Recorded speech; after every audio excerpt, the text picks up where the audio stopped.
Chapter 5, The Call to Fight. Coruscant, the Senate Chambers. Darth Vader was bored. Emperor Palpatine had made him sit in during a Senate meeting, something he had never enjoyed even as Anakin Skywalker. Vader let out a sigh, his suit amplifying the sound to a hissing rasp. Though he didn't need the suit anymore, he had fully adapted to his prosthetic limbs, and he no longer needed the respirator or life support, and even his hair had begun to grow back despite his burns.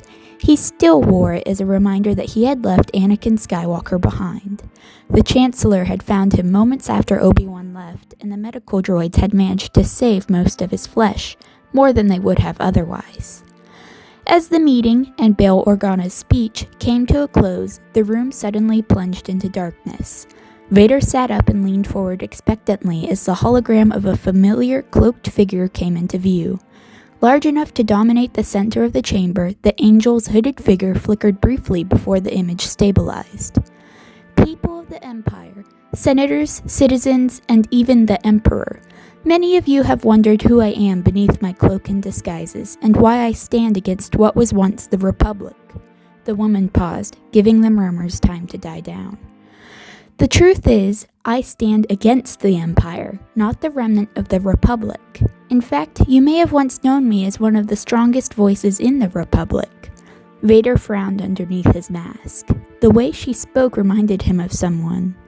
Lies! She is no one but a rebel spy, a troublemaker, Emperor Palpatine spat, standing up as his hands quivered with rage. The hologram turned. It wasn't a mere recording after all, but a holocall. The only liar here is you, Chancellor, the woman stated coldly in a voice that haunted Vader's dreams. It cannot be. Vader's useless respirator hissed as he took a step forward. You died, he breathed, disbelief bringing Anakin back to the surface as the anger and grief morphed into something else. Hope.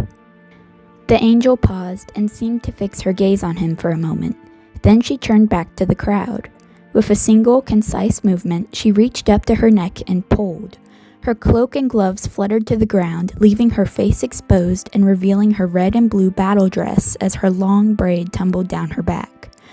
My name is Padme. I was Naboo's queen and later their senator. Many of you thought that I was dead, but I am not. Hear my voice and rally, people of this corrupt empire. Fight back for what you know is right. A kingdom divided cannot stand, and a ruler has no power once the people stop fearing him. You will burn, Angel, as will the rest of your little rebellion, Palpatine snarled. Padme turned, fixing an even gaze on him. Democracy died with a thunderous applause during the Clone Wars. You saw to that in more ways than one. But today, she straightened, lifting her head high. Today, I offer the rebirth of democracy for the whole galaxy. You nearly killed the Jedi, and you nearly killed me, but you did not succeed. Today, I stand up and openly fight for what I know is right. I am done hiding in the shadows. She glanced at Vader once more. I am Padmé Skywalker, former queen and senator of Naboo. You may also know me as the Angel, leader of the rebellion. And I will never stop fighting for every individual in the galaxy, every person that I meet, everyone that I hold in my heart. Your days are numbered, Chancellor Palpatine. With those final words, the hologram wavered, then vanished, casting the room into a thick darkness. Vader stumbled back down into his seat, lost in thought as a sea of voices rose within the Senate chamber. Padme was alive, which meant that their child might be as well. His family was alive. As the Emperor's podium seat lowered to his private chambers, Vader was faced with a choice. He could continue on the path of pain and darkness at Palpatine's side, or leave and seek out his wife and protect her from the wrath the Emperor would surely pour out on her. But one side would require returning to being Anakin Skywalker. Did he have the strength, much less the courage, the hope, to do that?